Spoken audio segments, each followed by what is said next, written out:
أعوذ بالله من الشيطان الرجيم. بسم الله الرحمن الرحيم. وإذ قلتم يا موسى لن نصبر على طعام واحد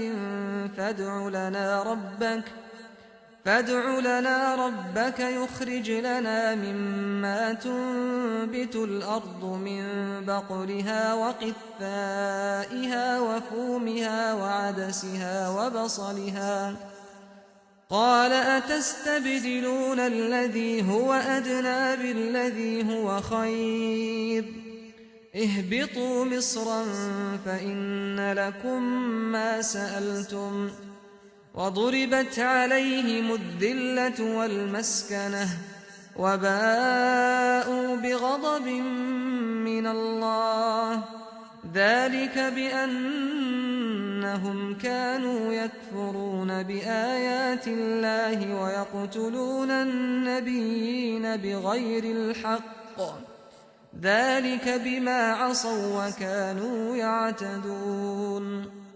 اور یاد کرو جب تم نے کہا اے موسیٰ ہم ایک ہی کھانے پر ہرگز صبر نہ کریں گے، سو ہمارے لیے اپنے رب سے دعا کرو کہ یہ سبزی، ککڑی، لہسن، مسور اور پیاز جو زمین اگاتی ہے وہ ان چیزوں میں سے ہمارے لیے نکال کر لائے۔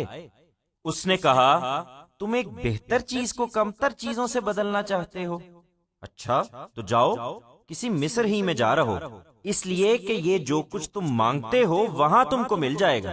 وہ یہی کرتے رہے اور ان پر ذلت اور محتاجی مسلط کر دی گئی اور وہ اللہ کا غضب کا مال آئے۔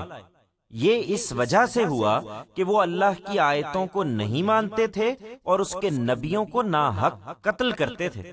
یہ اس وجہ سے ہوا کہ انہوں نے نافرمانی کی اور وہ اللہ کی ٹھہرائی ہوئی کسی حد پر نہ رہتے تھے۔ And recall when you said, Moses, we shall never be content with one type of food, so pray to your Lord to bring forth for us from these vegetables, cucumbers, garlic, lentils and onions which the earth produces. He answered, you want to exchange that which is better for what is inferior. Then go live in some Egypt. This is because there you shall have whatever you have asked for. This is what they kept on doing, and humiliation and misery were stamped upon them and they earned the wrath of God. This happened because they disbelieved God's revelations and slayed his prophets unjustly. This was because they showed disobedience and crossed all limits set by God.